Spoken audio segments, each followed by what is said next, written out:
కాకినాడ జిల్లాలో Tuni municipal chairperson Eluri Sudharani రాజీనామా ప్రకటించారు. 15 మంది వైసీపీ సభ్యులతో కలిసి వెళ్లి కమిషనర్ వెంకటరమణకు రాజీనామా పత్రం అందజేశారు. సాధారణ కౌన్సిల్ సభ్యురాలిగా మాత్రమే కొనసాగుతానని సుధారాణి చెప్పారు. ప్రజాప్రతినిధుల రక్షణ, పట్టణ వ్యాపారుల శ్రేయస్సు, శాంతి భద్రతల దృష్ట్యా చైర్మన్ పదవికి రాజీనామా చేస్తున్నాను. 40 ఏళ్ల చరిత్రలో మహిళా ప్రజాప్రతినిధిపై కేసు పెట్టిన ఘనత యనమల కుటుంబానికే దక్కింది. సొంత సామాజిక వర్గానికి చెందిన మహిళా ప్రతినిధులైన నాపై A1గా కేసు నమోదు చేసి వేధింపులకు గురి చేస్తున్నారంటూ సుధారాణి మీడియా ముందు వాపోయారు.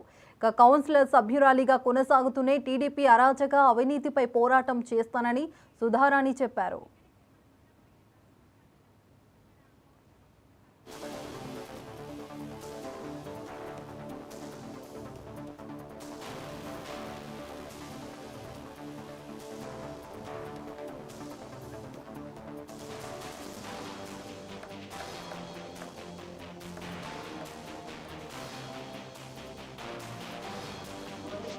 ఏదైతే గత నెల రోజుల నుంచి మన తుని పట్టణంలో జరుగుతున్న పరిణామాలన్నీ కూడా అందరికీ తెలుసు. ఒకసారి నేను క్లుప్తంగా చెప్తాను. ఫిబ్రవరి 3వ తారీఖున నోటిఫికేషన్ వచ్చింది వైస్ చైర్మన్ ఎలక్షన్ కోసం.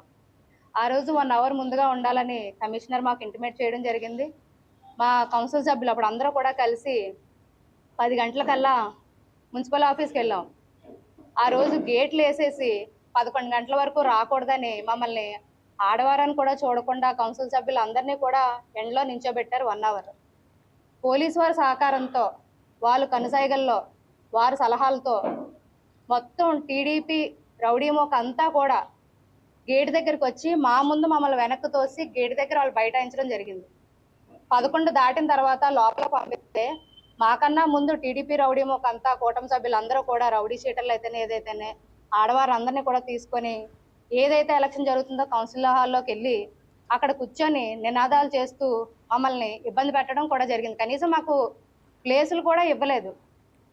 ఆ రోజు 1 అవర్ వాళ్ళ నినాదాలు చేయడము, పోలీసు వాళ్ళు ఎలా చెప్తే అలా చేయడం అదంతా జరిగింది. ఆ రోజు పోస్ట్ పోన్ అయ్యి నెక్స్ట్ డేకి